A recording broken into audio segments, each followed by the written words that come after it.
12월 7일 예수님의 비유 묵상 시리즈 내 영혼의 백신. 오늘은 누가복음 7장 41절로 50절의 말씀을 중심으로 두 빚진 자라는 제목으로 함께 묵상하시겠습니다. 화면을 보시면서 저와 한 목소리로 읽으시겠습니다.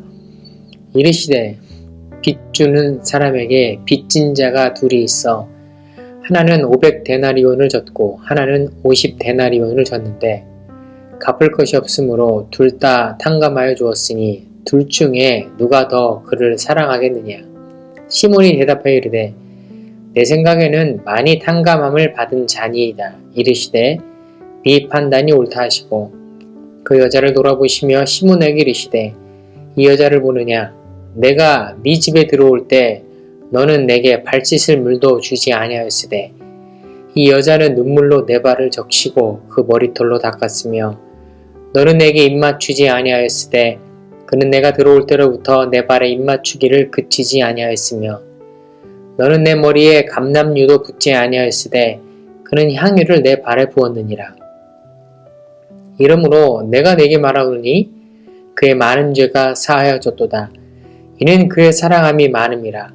시험을 받은 일이 적은 자는 적게 사랑하느니라.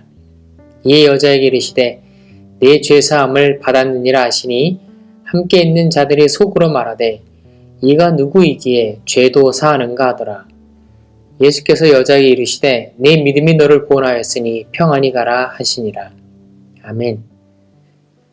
오늘 우리가 읽은 마태복음 7장 41절은 마태복음 7장 전체를 읽어야 더 잘 이해가 됩니다. 나무도 보지만 숲을 봐야 하는 것처럼 7장 전체의 숲을 보시면 왜 두 빚진 자의 비유를 예수께서 하셨는지 이해가 되실 것입니다. 7장에는 총 3가지의 에피소드가 나오고 두 빚진 자의 비유로 구성이 되어 있습니다. 3가지 사건을 짧게 살펴보겠습니다. 첫 번째는 백부장과 병든 종의 사건입니다. 사람들이 한 백부장을 예수께 소개합니다. 그 백부장은 우리 민족을 사랑한 사람이었습니다. 회당도 지어주었습니다. 이렇게 칭찬을 하죠. 그런데 예수님의 마음을 사로잡은 것이 있었는데 놀랍게도 그는 예수님을 향한 믿음이 있는 사람이라는 것이었습니다. 병을 고치러 예수께서 자신의 집에 올 필요가 없으시고 말씀만 하시면 나을 수 있습니다. 라는 믿음을 가진 사람이었습니다. 이 예수께서는 그의 믿음을 보시고 죽을 병에 걸린 그의 종을 고쳐주셨습니다. 두 번째 에피소드는 과부의 아들을 고치신 사건입니다. 나인이란 성에 한 과부가 살고 있었습니다. 그녀에겐 외동아들이 있었는데 그만 병에 걸려 죽게 되었습니다. 그 딱한 사정을 보시고 예수께서는 죽은 아들을 살리시고 그 어미의 품으로 돌려주셨습니다. 그 가정에는 다시 기쁨이 찾아왔습니다. 세 번째 에피소드는 예수님께 향유를 부은 여인의 이야기입니다. 어느 날 예수께서는 한 바리새인의 집에 들어가셔서 식사하시는 중이었습니다. 그 바리새인의 이름은 시몬이었는데 그는 예수께 발 씻을 물조차 주지 않았습니다. 이것은 매우 무례하고 예수님을 무시한 교만한 행동이었습니다. 그는 자신이 죄인이라 생각을 하지 않았기 때문에 이렇게 한 것이었습니다. 그러나 죄가 많은 여인이라 정죄를 받던 그 여인은 예수의 발에 비싼 향유를 부어서 씻었습니다. 바리새인 시몬은 속으로 그 여인은 더러운 여인인데 어떻게 저런 일을 하도록 예수께서 내버려 둘 수가 있는가 라고 격분을 했습니다. 그런 시몬의 생각을 하시고 예수께서 다음과 같은 두 빚진 자의 비유를 하셨습니다. 한 사람은 500데나리온을 빚졌고 다른 한 사람은 50데나리온을 빚졌습니다. 만약에 두 사람의 빚을 탕감해 준다면 누가 더 좋아하겠는가? 라는 질문을 던지셨습니다. 당연히 500데나리온을 빚진 사람이 더 기뻤을 것입니다. 라고 시몬이 이야기하죠. 더 많이 탕감받은 사람이 더 감사하는 것이 당연한 이치입니다. 그 여인은 세상 기준으로 봤을 때는 더 큰 빚을 진 사람으로 죄인의 삶을 살았는데 그것을 용서받았으니 얼마나 기뻤겠습니까? 그 사실에 감사한 그 여인이 예수께 죄사함을 받은 것이 너무나 감사해서 자신이 가지고 있는 그 비싼 향유는 전혀 아깝지 않았던 것입니다. 반면 시몬은 진심에서 우러나지 않은 그 알량한 저녁 한 끼를 대접하면서 예수님의 발을 눈물로 씻어내는 그 여인을 향한 손가락질만 하는 모습이 성경에 기록되는 인생이 되었습니다. 왜냐하면 그는 자신이 죄 용서함을 받은 죄인이란 생각이 전혀 없었기 때문이었습니다. 예수께서는 사람들의 병을 고치시고 그들의 죄까지도 사하셨습니다. 이쯤 되니 감옥에 갇힌 세례 요한도 예수님이 오실 그 메시아인지 궁금해합니다. 왜냐하면 메시아는 빈들에서 외치는 소리 뒤에 오신다고 성경에 예언이 되었기 때문입니다. 이에 제자들이 이 사실을 확인해야 했습니다. 그래서 예수께 당신이 오실 그분입니까? 라고 질문을 하죠. 그때 그들의 질문을 향해서 예수께서는 이사야 선지자 35장 5절의 말씀을 인용하십니다. 맹인이 보고 못 걷는 사람이 걷고 나병 환자가 낫고 귀먹은 사람들이 낫고 죽은 자가 살아나고 가난한 자에게 복음이 전파된다. 이 말씀이 지금 임하였다 라고 말씀하십니다. 맹인, 못 걷는 사람, 나병 환자, 귀먹은 사람, 죽은 사람, 가난한 사람, 이들의 공통점이 무엇입니까? 생명이 없다는 것입니다. 기쁨이 없습니다. 그러나 예수를 만나자 그들에게 생명이 들어갔습니다. 예수를 만난 사람은 살아났습니다. 생명이 들어가서 죽은 자가 된 것이 아니라 산 자가 된 것입니다. 이것이 좋은 소식, 복음인 것입니다. 우리가 살고 있는 이 세상에서 슬픔과 탄식이 사라지지 않을 것입니다. 매일 아침 신문을 펴면 이 세상이 얼마나 많은 슬픔과 탄식과 전쟁의 소문으로 가득 차 있는지 보게 됩니다. 아무리 성실하게 또 착하게 살아도 두려운 상황은 없어지지 않습니다. 반면 우리 주위에 오히려 돈도 적당히 있고 건강도 괜찮고 자식들도 잘 지내고 노후 보장이 잘 된 분들도 계실 것입니다. 그러나 조금 눈을 옆으로 돌리면 맹인, 장애인, 광야, 사막, 포로와 같은 운명을 사는 사람들이 얼마나 많은지 모릅니다.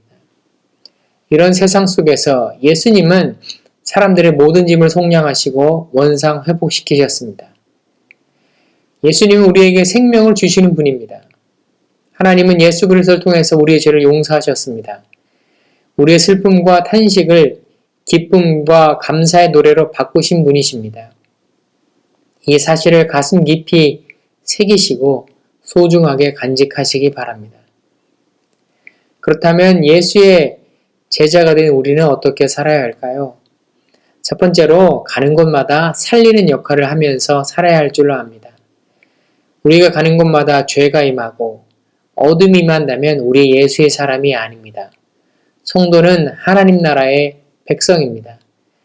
예수께서 사람들을 살리셨던 것처럼 가는 곳마다 빛으로 소금으로 세상을 살리시는 성도들이 되시길 바랍니다.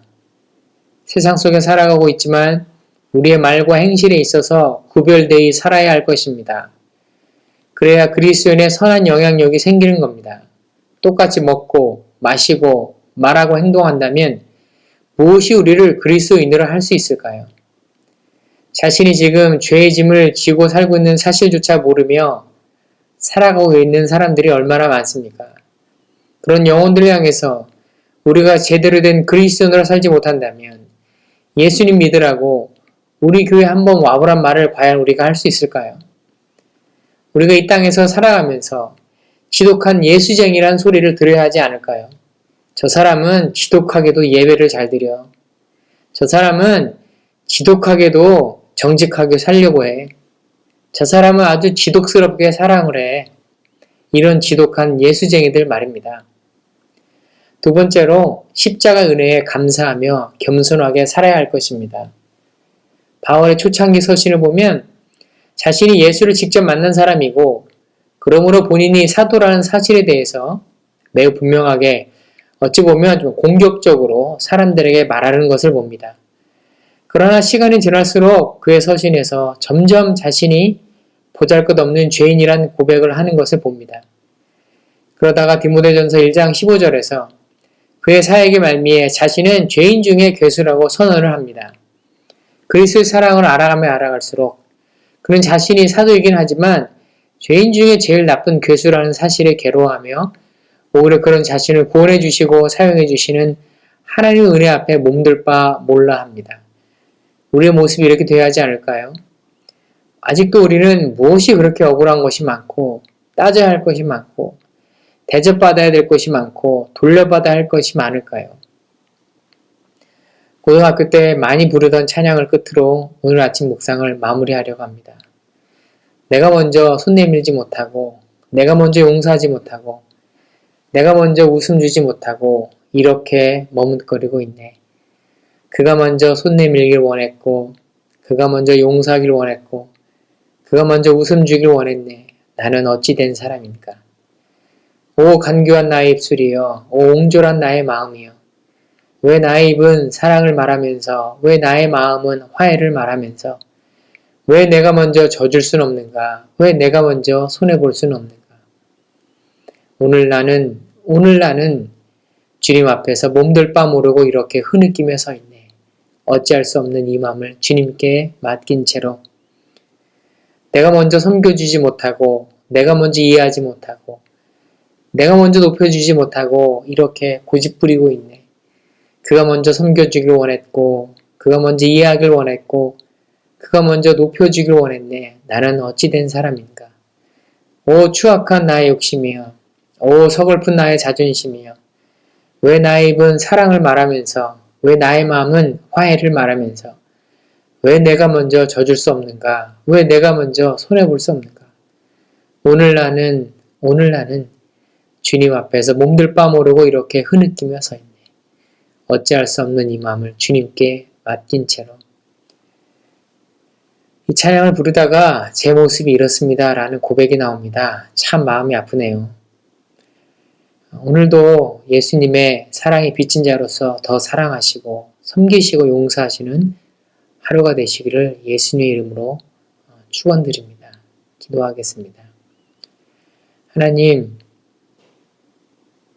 오늘 하루 우리가 살아가면서 예수님처럼 가는 곳마다 살리는 역할을 하며 살아갈 수 있도록 힘주시고 사용하여 주옵소서. 십자가 은혜에 감사하며 겸손하게 살아가는 오늘 하루가 될 수 있도록 주님 함께하여 주옵소서. 예수님의 이름으로 기도합니다. 아멘. 오늘 함께 기도하실 공동 기도문은 4번입니다. 분열된 조국 대한민국의 아픔을 치유해 주시고 속히 평화 통일의 시대가 오게 하옵소서. 우리 기도 제목을 놓고 같이 기도하시고 각자 기도 제목으로 하나님 앞에 나아가는 시간 되시기를 바랍니다.